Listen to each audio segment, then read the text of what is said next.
First and foremost, I want to give all praise, honor, and glory unto Yahweh, Bahashem, Yahushai, Bahashem, Rachakodash. Double honor to my apostles of Great Millstone, and peace and salutation to the hopeful members of the elect, the Bacharim of the house of David that's been preordained, predestined to get delivered in these last times and to be the ruling governing body of the nation of Yashala. So this is from Zero Hedge. Iran threatens to destroy region-wide infrastructure as Trump's 48-hour ultimatum ticks down. Mass casualties in southern Israel. All right. So here's a summary. Iran vows regional and U.S. infrastructure will be irreversibly destroyed in response to Trump's 48-hour timeline to open Hormuz, or else Iranian power plants will be obliterated. Iran announces imposition a $2 million transit fee on non-enemy ships wishing to transit strait. Unprecedented damage and many dozens of casualties in Israel's south after tit-for-tat strikes on areas with nuclear plants.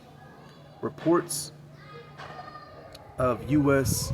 prepping diplomatic off-ramp plan, but Iran says expanding war has effectively shut the door. Besant says 50 days of higher prices for 50 years of no Iran nukes and escalate to de-escalate. So I went to ChatGPT, all right, asked it to break it down summary. I mean, right there, it broke it down, all right. Trump's 48-hour ultimatum, and Iran's like, look, if you do anything, you destroy our power plants, we're gonna destroy your energy infrastructures in this area, all right. Attack more your allied nations, all right, the Gulf states, the GCC. Okay. So I'm gonna read this. All right. So, it's going to sum it up again. All right. So bear with me and I'll get scriptures on this. Okay. Because, hey, everything is going to rise. Prices and about every commodity. So big picture. All right. The U.S. under Trump and Iran are on the brink of major escalation. The conflict is centered around the Strait of Hormuz, a critical oil route. Right. So here's Trump's ultimatum. Trump gave Iran 48 hours, 2 days, to reopen the Strait of Hormuz. If they don't, he threatened to obliterate Iran's power plants. Iran's response. Iran basically said, if you hit us, we'll hit everything. They threatened to attack energy infrastructure across the Middle East, target U.S. bases and allied countries, which they already hit several U.S. bases and these allied nations, are the Arab nations, the GCC, okay? Potentially shut the strait completely. It says why this is serious. The Strait of Hormuz carries about 20% of the world's oil. It's already partially blocked. Oil prices are rising fast. A full shutdown or wider war could crash global markets, spike gas prices worldwide. See, this is a worldwide thing. And these elites, they know this. They want this. All right? They want to bring in a worldwide collapse. They're orchestrating all of this. Pull more countries into the conflict, right? So I said crash global markets, all right? That's literally the perfect plan to bring in this CBDC, all right, ultimately that chip. All right, because digital currency is on the rise, but the whole end goal is the mark of the beast, spoken of in Revelation 13, verse 16, how he'll cause all, both small and great, rich and poor, free and bond, to receive a mark in their right hand or in their forehead.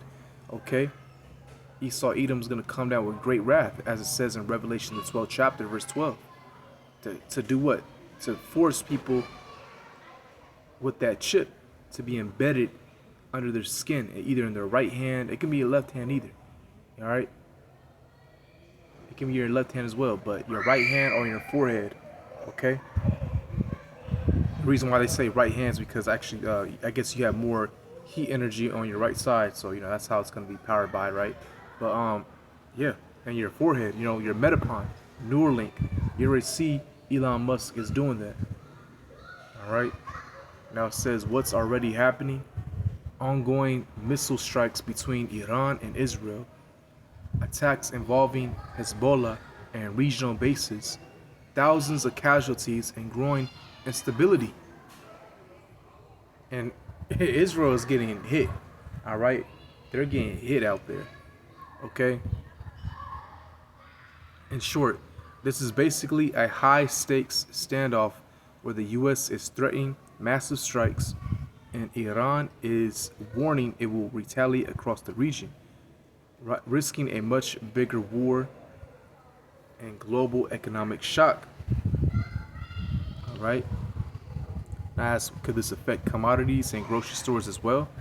It says, yeah, this kind of situation can absolutely can affect commodities and grocery stores, even if the fighting is far away. Here's how it connects in real life. So we're gonna jump into this, all right, because this will affect world economies, all right, world nations. Everyone is gonna feel it, all right. Now, Iran could let these other nations pass through. All right, they had to pay a fee, but they can pass through the Strait of Hormuz. But we can see our own allies, other nations, all right, pulling away from America gradually, all right, gradually, okay, and drifting away from the U.S. dollar, all right. It says, oil is the domino that hits everything. The Strait of Hormuz carries a huge chunk of the world's oil, right, 20% of it.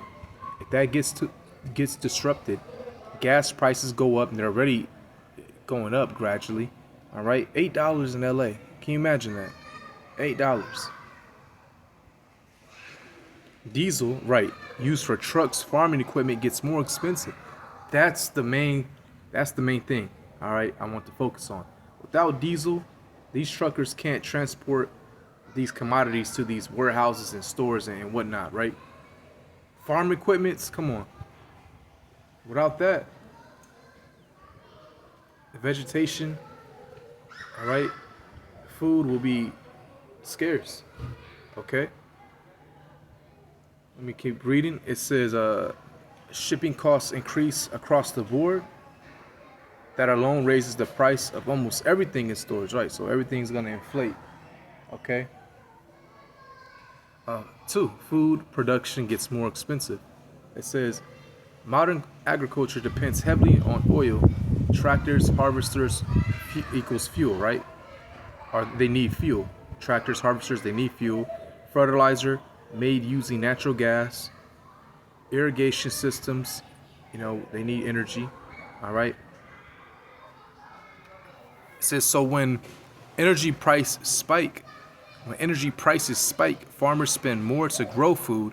That cost gets passed to grocery stores, right? So it's a domino effect, 3, transportation equals higher grocery prices. Food has to move farms to warehouses to stores. If diesel prices rise, shipping companies charge more. Stores raise prices to keep margins. This is why you suddenly see milk, eggs, meat, and produce all go up at once. All of it's going to go up at once. All right, this is going to affect everything all at once. And will it be a crazy amount? All right, it's going to gradually increase, but then again, it can shoot up, a whole $1, $2, okay? And then as time goes by, it's going to increase and increase. The next thing you know, eggs, it's $8 more. And that's going to be a real scenario. Eggs will be $8 more, and that's already expensive. All right. Bread will cost $10 more. All right. A can of tuna, usually like what, $1 or something. Where I stay at, that could be $8, $10 right there for one can. So it's gonna affect everything and everybody. All right. So this is number 4, global supply chain shocks. If conflict spreads, ports can close, trade routes get disrupted, countries may restrict exports to protect their own supply, right? So ports can close, all right? Trade routes get disrupted, and that's going to really lead to economic collapses, all right? And shit hitting the fan, excuse my French, okay? That can lead to shortages of certain items, panic buying, which makes it worse. Oh yeah, and don't forget people going out there protesting and just going buck wild. Now, right? So, it says what you actually notice locally, because I'm in California, higher gas prices first, usually within days. Grocery prices rising within 1 to 3 weeks. Occasional shortages, especially imported foods or staples. Bottom line, even though the conflict is overseas, it hits energy first, right? Then transportation, then food, then grocery stores, right? And we already got all that, okay? Tractors, harvesters, they need fuel, all right? Fertilizer made using natural gas.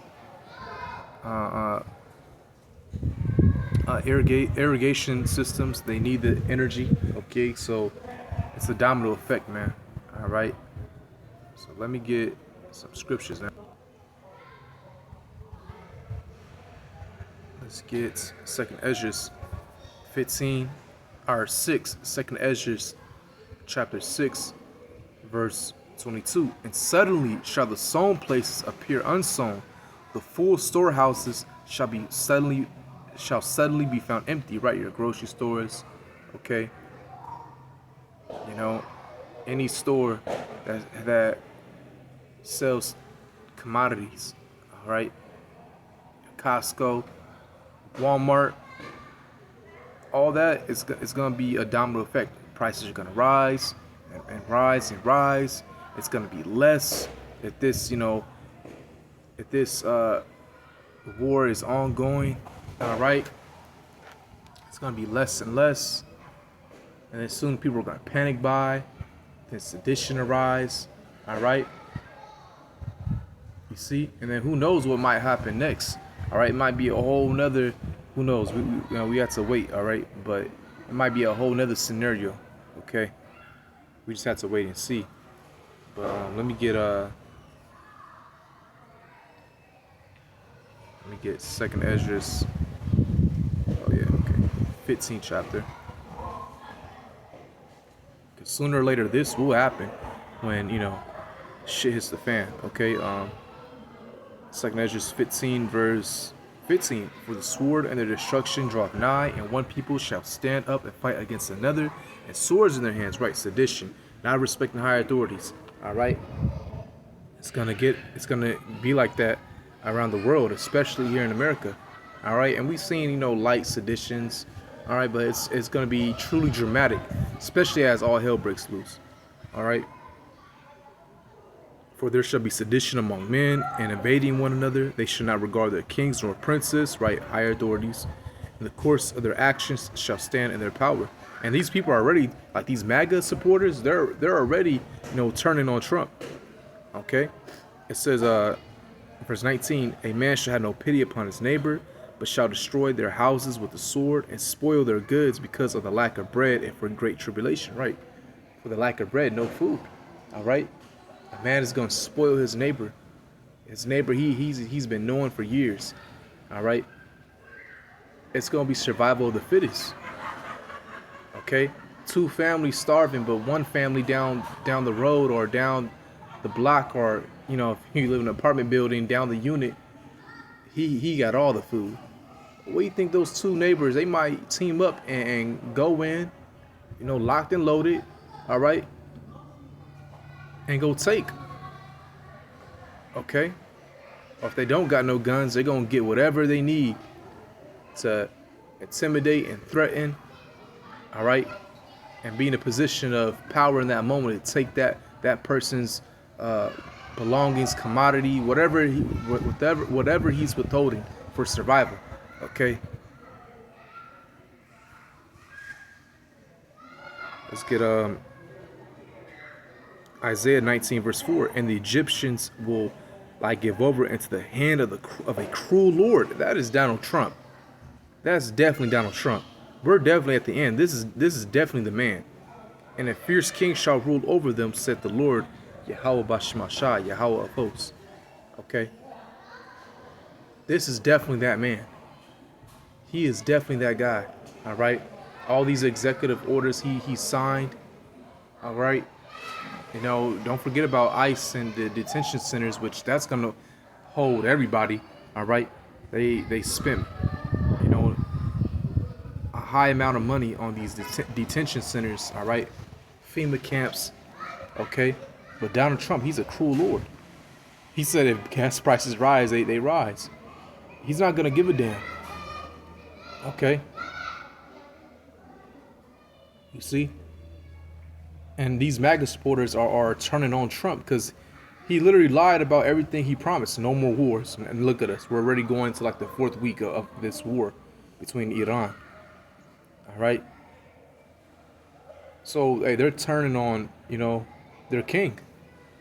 Okay. And Donald Trump, he's gonna be even more fierce as time goes by. All right. You either get with this or screw you, basically. All right. So, you know, hopefully this was edifying. All right. And on to the next one. Shalom.